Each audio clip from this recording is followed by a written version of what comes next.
as well, who are very unhappy with the direction in which their governments are going in their name. And I would be actually a lot more confident now that those people in those countries are going to have to find a way forward of tackling the establishment there. That is the only way to change direction. Now, there was one American recently who turned against his own government, Edward Snowden, but let's discuss his case right after the break.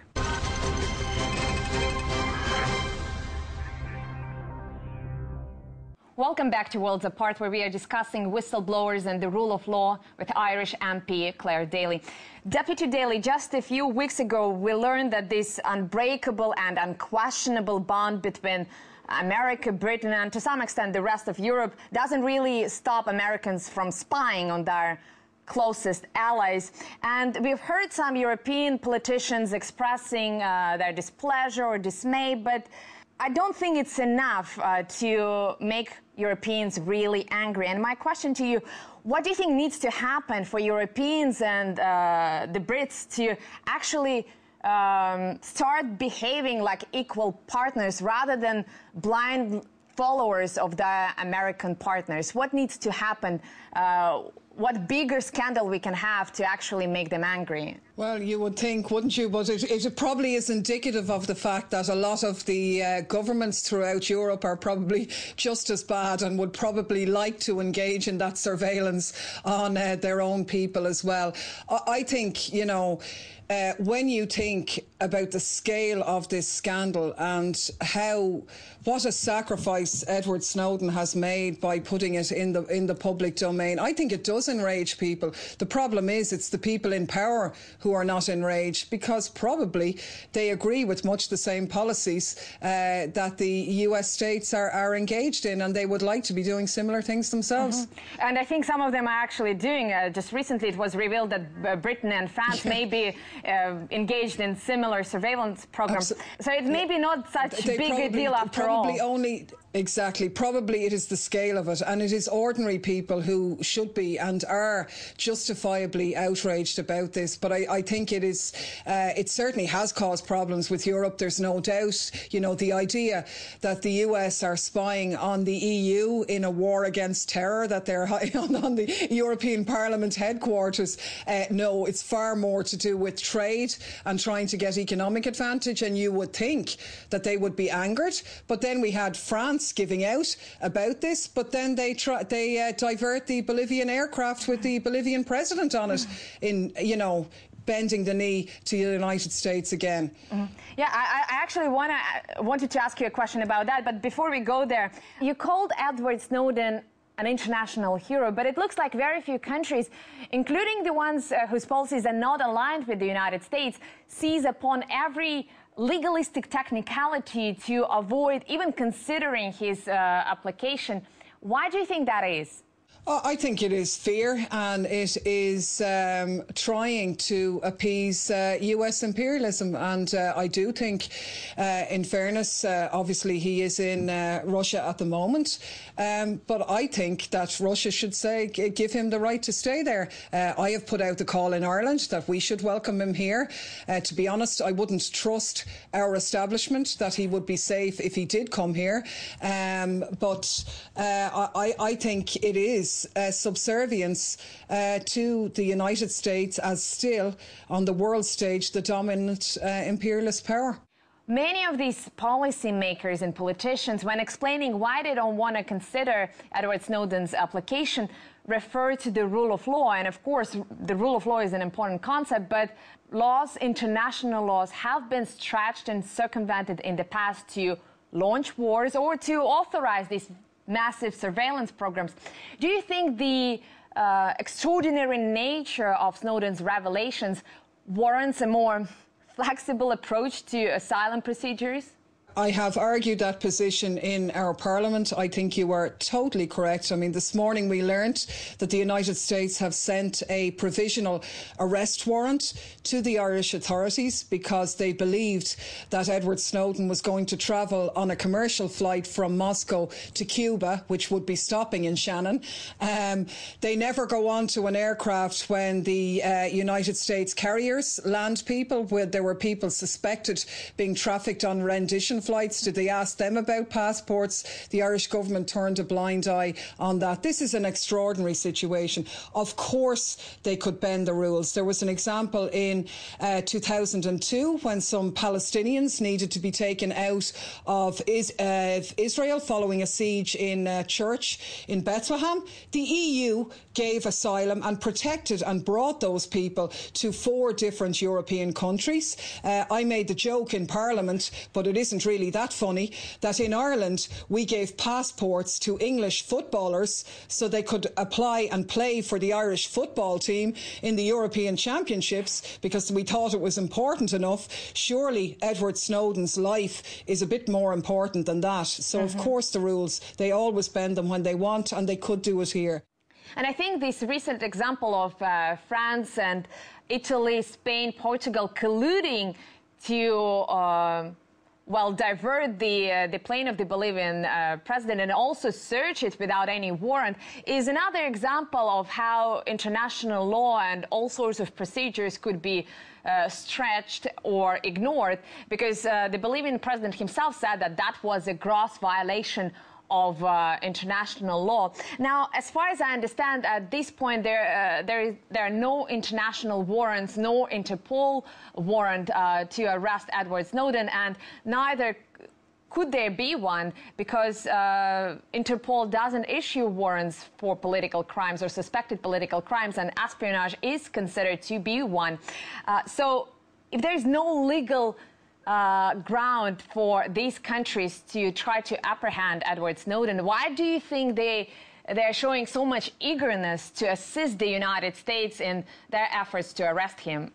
Yeah, I mean, I think there's 2 things. We have had reports of provisional arrest warrants being issued, but I don't think there is a legal basis for any action against him at the moment. So the only explanation is that the establishments in practically every country in the world are afraid of offending the United States government.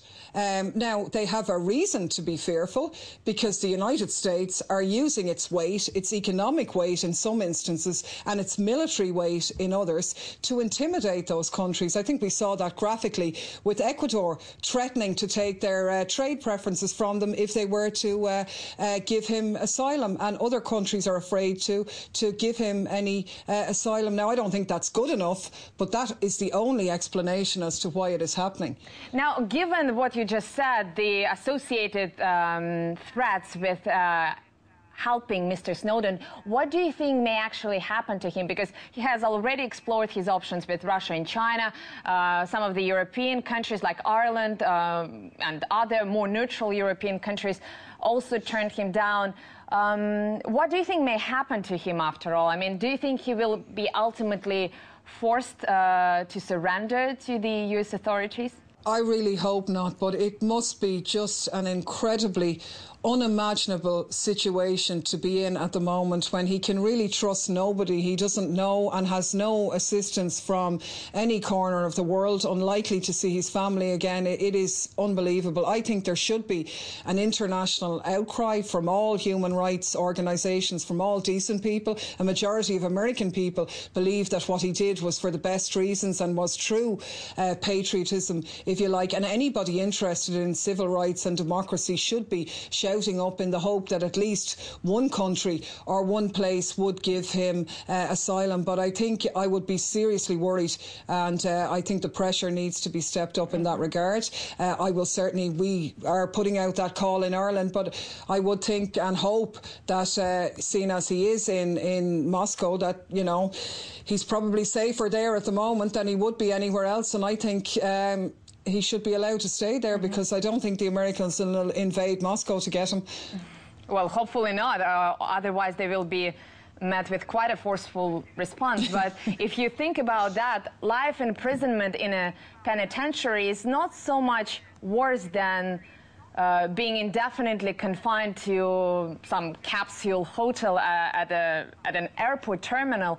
Obviously, as you said, in Moscow here, doesn't face a threat of execution, but it is a very difficult ordeal, both on psychological, economic, physical grounds. So my concern is that sooner or later he may be simply driven to that despair, and sooner or later he may decide that he just wants to put an end to it all. For sure. What human being could deal with that for any length of time? It is unimaginable torture nearly at this stage, I would imagine, in terms of his mentality.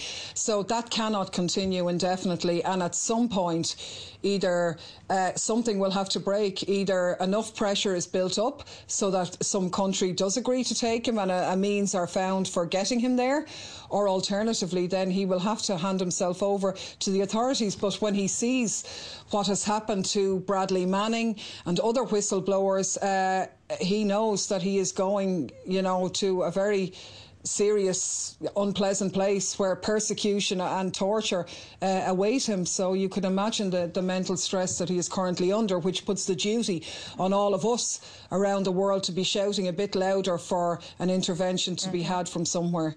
And if he is forced to surrender, wouldn't that be a very hard blow to any hope of changing the current system? Because you already mentioned the sacrifices that he had to go through, and it looks like he did it for the common good, but the world doesn't really seem to appreciate his sacrifices. So anyone who might have been inspired initially by his action, I guess, would now be deterred from even thinking about making this world a bit more transparent, a bit more fair. I think that's what the establishment hope would be the outcome, but I do think many people really admire what he's done, but they're probably a little bit daunted. They're a little bit afraid at how powerful the establishment is on a global scale. But the lesson they should be taking from it really is that one gesture or one person can make an enormous difference. And, there are millions, tens of millions of like-minded people all around the globe. We just have to organise ourselves and stand up a little bit more than we have been. And that's the best contribution anybody can make to support the stand that he has made.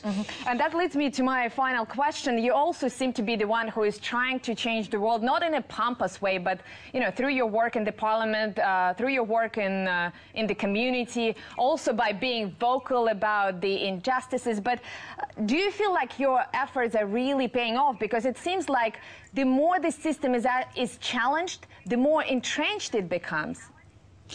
Yes, that is certainly the case, and there is no doubt that the suffering being experienced by people globally is increasing. But you can only draw two conclusions. You walk off the field and give up the game, or you keep fighting. And I think that we are never beaten unless we stop fighting, and we don't intend to do that. Well, Deputy Daly, that's a very uplifting note to finish the program. Please join us again, same place, same time, here on Worlds Apart.